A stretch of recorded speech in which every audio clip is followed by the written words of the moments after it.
अस्सलाम वालेकुम students, set theory की वीडियो लेक्चर सीरीज की कंटिन्यूएशन के सिलसिले में आज हम बात करने के लिए जा रहे हैं ऑपरेशंस ऑफ सेट्स के ऊपर। जिस तरह से पिछले लेक्चर में स्टूडेंट्स हमने डिफरेंट टाइप्स ऑफ सेट्स को देखा कि कौन कौन सी टाइप्स होती हैं सेट्स की, इसी तरह से सेट्स के ऊपर डिफरेंट टाइप्स ऑफ ऑपरेशंस जो हैं वो परफॉर्म किए जा सकते हैं। तो आज हम उन्हीं ऑपरेशंस के मुतालिक देखने के लिए जा रहे हैं कि भाई ये कौन कौन से ऑपरेशंस हैं जो कि डिफरेंट सेट्स के ऊपर हम परफॉर्म करेंगे और एज अ रिजल्टेंट हमारे पास कोई सिंगल सेट जो है वो फॉर्म हो जाएगा बेस्ड ऑन एनी कंडीशन। तो चलिए आइए सबसे पहले देखते हैं कि हमारे पास कौन कौन से ऑपरेशंस हैं जो कि परफॉर्म किए जा सकते हैं सेट्स के ऊपर। Operations on sets means to manipulate two sets and form a single set as a resultant set। इसका मतलब यह है कि कोई दो हमारे पास सेट होंगे, फॉर एग्जांपल हम उनके ऊपर कोई ऑपरेशन परफॉर्म करेंगे किसी कंडीशन को मद्देनजर रखते हुए और एज अ रिजल्टेंट रिजल्ट के तौर पे हमारे पास कोई एक सिंगल सेट जो है वो हमारे पास फॉर्म होगा।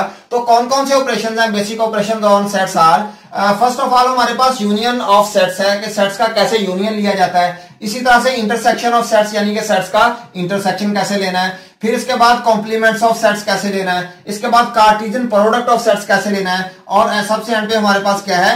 डिफरेंस ऑफ सेट्स, यानी कि हमने डिफरेंट जो सेट्स हैं हमारे पास उनके दरमियान में अगर डिफरेंस करना है तो फिर कैसे, सब्ट्रैक्शन हमने कैसे करनी है। तो चलिए आइए अब इन्हें वन बाय वन हम जो है वो गो थ्रू करते हैं। तो सबसे पहले स्टूडेंट्स हमारे पास जो ऑपरेशन है उसे कहा जाता है सेट यूनियन, यानी कि union of a set. A union B is the set that contains all the elements of set A and set B।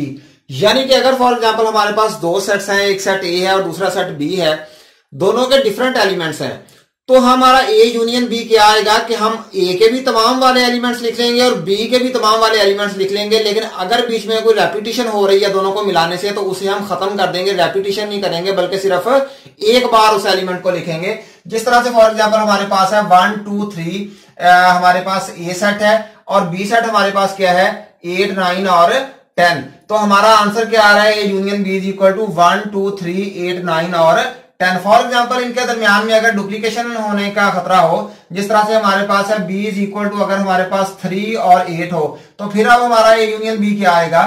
A union B is equal to 1 2 3 8 9 और 10, यानी कि 3 हमारा दोनों में रिपीट हो रहा है, इसलिए हमने सिर्फ एक दफा उसे यूनियन में ले लिया है। इसके बाद सेकंड हमारे पास जो ऑपरेशन है स्टूडेंट्स वो क्या है? Intersection of a set. An intersection B is the set that contains only the common elements between both।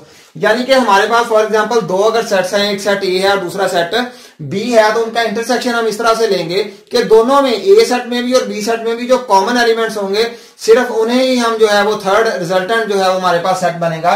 किस तरह से बना? देखिए हमारे पास फॉर एग्जांपल A सेट है, उसके एलिमेंट्स है A B C और D। इसी तरह से हमारे पास B सेट है, उसके एलिमेंट्स कौन से हैं? C D और E और F।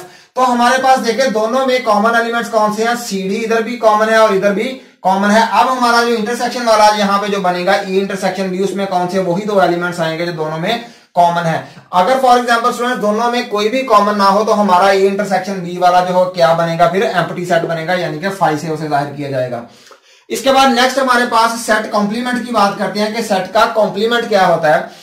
Complement of a set P is the set of all elements in universal set that are not in P।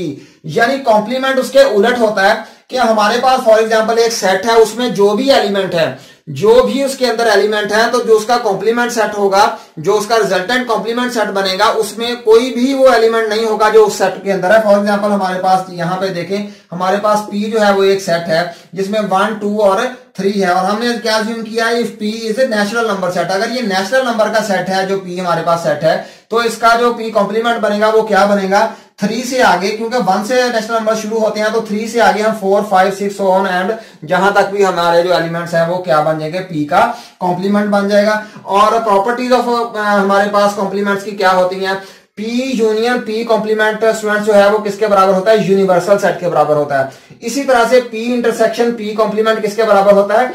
5 set के बराबर होता है, यानी कि एम्प्टी सेट के बराबर होता है। इसी तरह से अगर P कॉम्प्लीमेंट का कॉम्प्लीमेंट ले लें, यानी कि डबल कॉम्प्लीमेंट ले लें, तो वही जो हमारे पास है वो सेट दोबारा आ जाता है। इसी तरह से अगर एम्प्टी सेट का कॉम्प्लीमेंट ले तो वो यूनिवर्सल सेट होता है और यूनिवर्सल सेट का कॉम्प्लीमेंट ले जो वो क्या होता है? एम्प्टी सेट होता है। तो ये बेसिकली यूनिवर्सल सेट ही बनता है जो P का कॉम्प्लीमेंट होता है। होता है हमारे पास, वो हमारे पास यूनिवर्सल सेट होता है एक्सेप्ट वो वाले एलिमेंट जिसका हम कॉम्प्लीमेंट ले रहे हैं।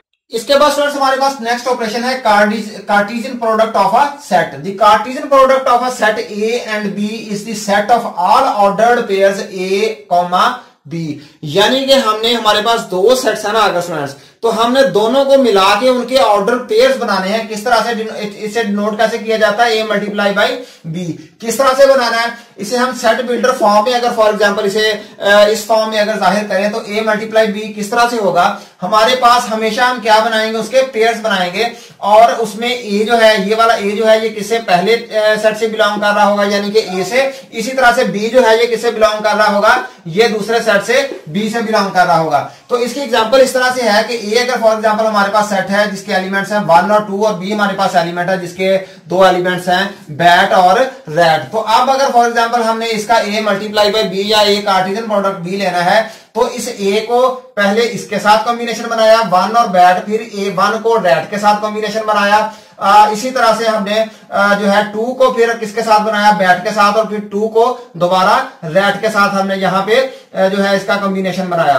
तो इस तरह से हमारे पास टोटल कॉम्बिनेशन कितने बने, 4 कॉम्बिनेशन जो है वो बन गया। तो ये सेट हमारे पास एक कार्टेशियन प्रोडक्ट बी का एक सेट बन गया जिसमें 4 पेयर हमारे पास हैं। इसके बाद नेक्स्ट हमारे पास क्या है स्टूडेंट्स, डिफरेंस ऑफ सेट्स। तो डिफरेंस ऑफ सेट्स कैसे मालूम करना है कि एक सेट है हमारे पास उसके कुछ एलिमेंट्स है, इसी तरह से दूसरा सेट है उसके कुछ एलिमेंट्स है, तो दोनों में से हमने जो है माइनस कर देना है। अगर for example A minus B करेंगे तो ए वाले एलिमेंट का ही वो काउंट होगा, बी वाला कोई एलिमेंट नहीं हम देखेंगे। जिस तरह से हमारे पास इस तरह से इसे डिनोट कैसे किया जाता है, A minus B.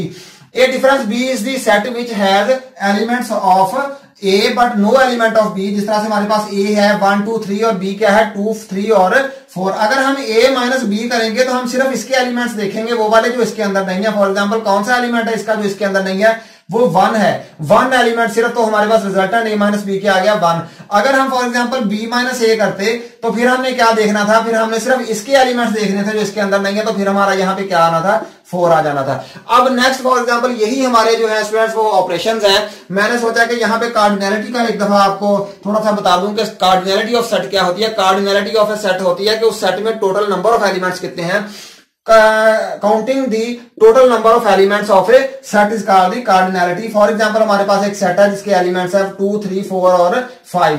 So cardinality of A set is represented by, किस तरह से रिप्रेजेंट किया जा सकता है, n इंटू ए, इस तरह से भी रिप्रेजेंट किया जा सकता है, या जिस तरह से हम मोड लेते हैं किसी भी अल्फाबेट का उस तरह से हम मोड से भी जाहिर करते हैं। तो यहाँ पे कितने एलिमेंट्स हैं 1 2 3 और 4। तो कार्डिनैलिटी ऑफ ए क्या आ गई है हमारे पास, 4 आ गई है। तो स्टूडेंट्स उम्मीद करता हूं कि आज के लेक्चर को आपने अच्छी तरह से अंडरस्टैंड किया होगा और समझने की कोशिश की होगी। इंशाल्लाह नेक्स्ट लेक्चर में किसी और टॉपिक के साथ हाजिर होंगे, तब तक के लिए अल्लाह हाफिज।